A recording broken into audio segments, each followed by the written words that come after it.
और knowledge based channel the competition का series daily dose at 7 AM में आपका बहुत बहुत स्वागत है। इसमें आपके लिए हम खास लाते हैं 10 इंपॉर्टेंट क्वेश्चंस जो काफ़ी इंपॉर्टेंट होते हैं कॉम्पिटिटिव एग्जामिनेशंस के लिए। तो दोस्तों मैं हूँ राज, चलते हैं प्रश्नोत्तर की ओर। द कंपटीशन का daily dose at 7 AM day 5 का पहला क्वेश्चन है, सिंधु घाटी की खुदाई में मिले अवशेषों में तत्कालीन व्यापारिक और आर्थिक विकास के द्योतक निम्न में कौन से हैं? पहला ऑप्शन है मिट्टी का बर्तन, दूसरा बुंदराय, तीसरा नावें, चौथा मकान। तो देखते हैं इसका आंसर और एक्सप्लेनेशन। दोस्तों इस पहले क्वेश्चन का आंसर है ऑप्शन बी यानी मुद्राएं। सिंधुवासी के जीवन में व्यापार का बहुत महत्व था। इसका पता यहाँ अनाज के बड़े बड़े कोठरों का मिलना, साथ ही बड़े बड़े भूभाग पर ढेर सारी मिट्टी की मोहरों, एक रूप लिपि और मानकीकृत माप तोलों के अस्तित्व से भी होता है। बहुत सी मोहरें मेसोपोटामिया की खुदाई में निकली हैं। अवशेषों की खुदाई में प्राप्त मुद्राओं से इस सभ्यता के व्यापार और आर्थिक गतिविधि का पता चलता है। इस प्रकार आंसर मुद्राएं हैं। सेकंड क्वेश्चन है, भारतीय नागरिकों को प्रदान किए गए मूल अधिकारों को नंबर ए निलंबित नहीं किया जा सकता, नंबर बी निलंबित किया जा सकता है, नंबर सी किसी भी परिस्थिति में निलंबित नहीं किया जा सकता। उपर्युक्त सभी गलत है, ऑप्शन डी कहता है। तो देखते हैं इसके आंसर और एक्सप्लेनेशन। इस दूसरे प्रश्न का आंसर है ऑप्शन बी यानी निलंबित किया जा सकता है। भारतीय संविधान में नागरिकों को प्रदान किए गए मूल अधिकारों का राष्ट्रीय आपातकाल अनुच्छेद 352 की स्थिति में निलंबन किया जा सकता है। इसके लिए राष्ट्रपति अलग से अनुच्छेद 359 के तहत आदेश जारी करते हैं। क्वेश्चन नंबर 3 में है, भारत के महान्यायवादी की नियुक्ति कौन करता है? पहला ऑप्शन है उच्चतम न्यायालय का मुख्य न्यायाधीश, ऑप्शन बी संसद, ऑप्शन सी विधि मंत्री, ऑप्शन डी राष्ट्रपति, ऑप्शन ई इनमें से कोई नहीं या उपयुक्त में एक से अधिक। तो देखते हैं इसके आंसर और एक्सप्लेनेशन। जी हाँ दोस्तों, इस तीसरे प्रश्न का उत्तर है ऑप्शन डी यानी राष्ट्रपति। संविधान के अनुच्छेद 76(1) के तहत राष्ट्रपति द्वारा उच्चतम न्यायालय का न्यायाधीश नियुक्त होने के लिए अर्हित किसी व्यक्ति को भारत का महान्यायवादी नियुक्त किया जाता है। क्वेश्चन नंबर 4 में है, जनांकीय अभिलक्षणों के आधार पर भारत का वर्गीकरण जनसंख्या चक्र के किस चरण में है?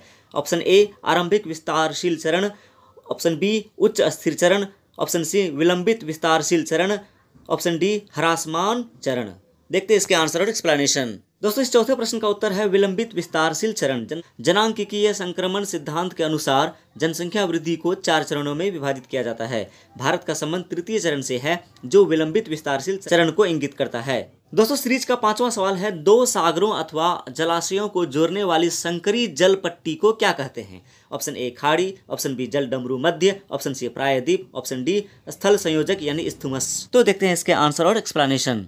इस 5वें प्रश्न का उत्तर है जल डमरू मध्य, ऑप्शन बी। जल डमरू मध्य जल का एक संकीर्ण भाग होता है जो दो बड़े जलीय भाग को जोड़ता है तथा अपने किनारे पर स्थित स्थल भागों को अलग करता है। क्वेश्चन नंबर 6 में है, माणिक्य यानी रूबी और नीलम किसके ऑक्साइड हैं? Option A copper, option B tin, option C iron, option D aluminium, option E इनमें से कोई नहीं या उपयुक्त में एक से अधिक।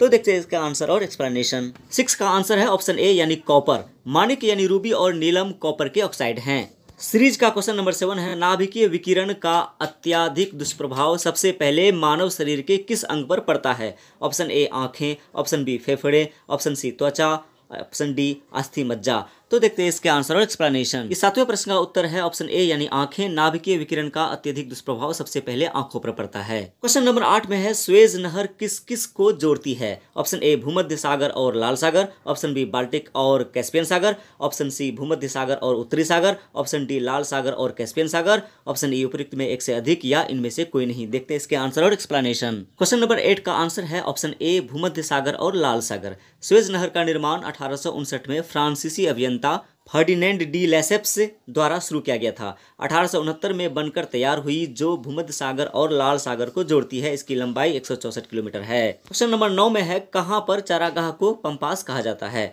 Option A Africa, option B दक्षिण America, option C Britain, option D संयुक्त राज्य अमेरिका, ऑप्शन ई इनमें से कोई नहीं। तो देखते हैं इसके आंसर और एक्सप्लेनेशन। दोस्तों इस 9वें प्रश्न का उत्तर है ऑप्शन बी दक्षिण अमेरिका।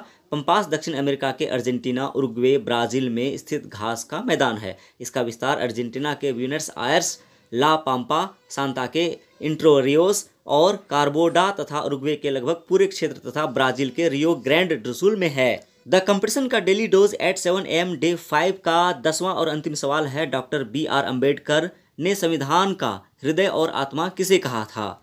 ऑप्शन ए समानता का अधिकार, ऑप्शन बी शोषण के विरुद्ध अधिकार, ऑप्शन सी संवैधानिक उपचारों का अधिकार, ऑप्शन डी धर्म की स्वतंत्रता का अधिकार। देखते हैं इसके आंसर और एक्सप्लेनेशन। दोस्तों इस अंतिम सवाल का आंसर है ऑप्शन सी संवैधानिक उपचारों का अधिकार। अंबेडकर साहब ने संविधान के मूल अधिकारों में उल्लिखित संवैधानिक उपचारों के अधिकार अनुच्छेद 32 को संविधान का हृदय और आत्मा कहा था। दोस्तों उम्मीद है वीडियो पसंद आया होगा, एक लाइक तो जरूर बनता है, साथ ही हमारे इस चैनल को सब्सक्राइब कीजिए, अपने दोस्तों को वीडियो जरूर शेयर कीजिए। बहुत बहुत धन्यवाद वीडियो पर बने रहने के लिए।